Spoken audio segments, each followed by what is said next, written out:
Tutorial for using the SP801E controller with Banlanx integration. Before proceeding, please complete the basic preparatory steps mentioned above. Since this feature only supports controllers with firmware version V2001R or higher, we apologize for the inconvenience, as this functionality is not supported in older firmware versions. Once the above conditions are met and all devices are connected to the same network, you may proceed to the tutorial. First, enter the SP801E controller interface and switch to ARTNet mode. Modify the configuration according to requirements. Then proceed with the corresponding parameter settings. Per universe value.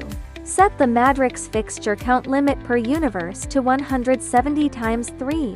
The default value is set to 510. The port parameter values must correspond to the 4 ports of the controller, set according to the pixel count of the connected light fixture. For example, the number of pixels on the light fixture connected to port P1 of the controller is 16 × 64, a total of 1020 for ICs. Because the fixture count limit per universe that can be set in Banlanx is 170.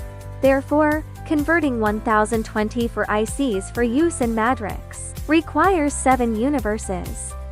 Therefore, set the parameter for port 1 in the app to 7.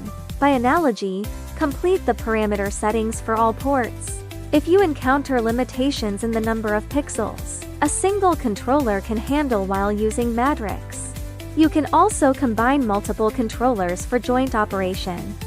The start universe for the subsequent controller needs to be set to the value of the last port on the front controller plus 1.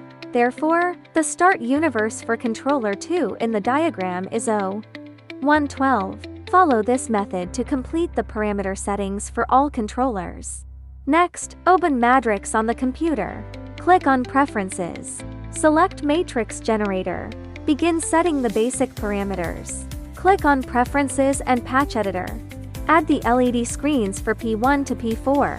Fill in the information according to the actual layout and parameters of the LED screen. The nature of the DMX start universe on the app and the computer is the same. For example, the starting universe value for the LED screen connected to the current P1 port is 0. Then, the DMX start universe will be 1. For example, the starting universe value for the current P2 screen is 7. Then, the DMX start universe in Banlanx needs to be set to 8. Following this pattern, add all LED screens from P1 to P4 to the artboard. Return to Preferences and switch to the Device Manager. Click on ARTNet and enable. Click on the search icon. After the SP801E is detected, switch to DMX devices and turn them on. At this point, all steps have been completed. After the SP801E controller and Banlanx have been successfully connected, it enables the implementation of more professional and complex lighting effects. Its powerful lighting control capabilities. It is widely used in entertainment venues. More creativity awaits your unlock.